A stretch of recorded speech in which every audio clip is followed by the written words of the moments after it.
Sipping on the comma with a 211 in my mind, persuaded by the devil, gripping on my black plastic now, searching for a lick that I can hit with murder in my soul, swinging bending corners in the 67 Elko. There are 4 pieces that needs to be connected in order to understand this theory. First, the Kozuki family. Second, Skypieans and Shandorians, and possibly add Birkans into the mix.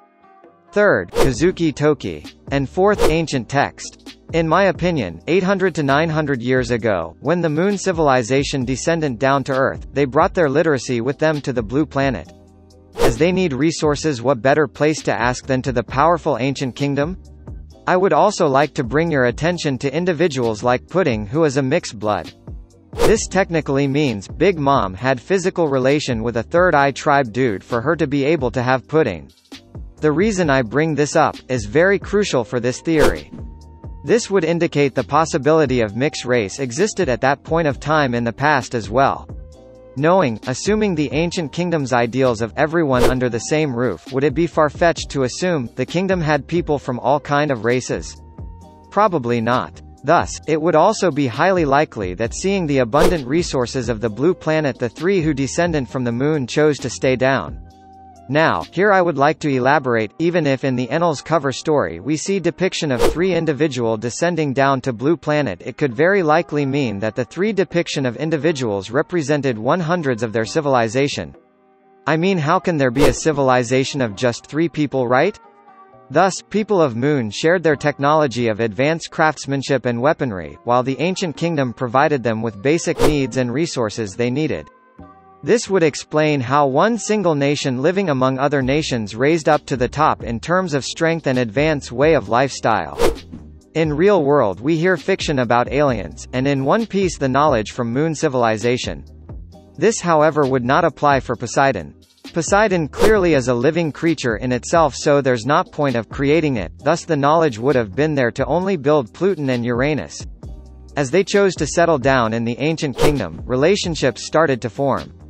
I will even push my luck to an extent by saying, the king of ancient kingdom married one of the 3, either Skypian, Birkan or Shandorian, as his wife. Where am I going with this? The existence of ancient text would not make sense if this was some kind of language spoken by Kozuki family or the ancient kingdom.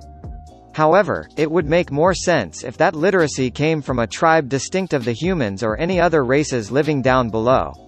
The knowledge of ancient text may have been passed to Kozuki clan by one individual, Kozuki Toki. Toki, in my speculation, was a child that grew during the rule of Joy Boy as the king of ancient kingdom. She grew older learning the history of the ancient kingdom and Moon civilization, reading and understanding the ways to write and learn the unique ancient text, and also about the existence of ancient weapons. However, as she just approached her youth, the war was approaching near. But her fate was not being decided during the Void Century. During her early childhood, she had eaten time fruit. As the wrath of war begun, she used the ability to travel forward in time. From this point forward, theory becomes self-explanatory. Joy Boy knew about Toki's ability. He guided her to inscribe those texts to keep their history safe and also to fulfill his promise. Completely situational, as she traveled forward in time, she ended up meeting the descendant of the ancient kingdom, a clan known by the name Kozuki. And ever since, she jumped forward in time, to pass down the knowledge of ancient text, the skill to inscribe the text and also how to read it. And then, Kaido happened.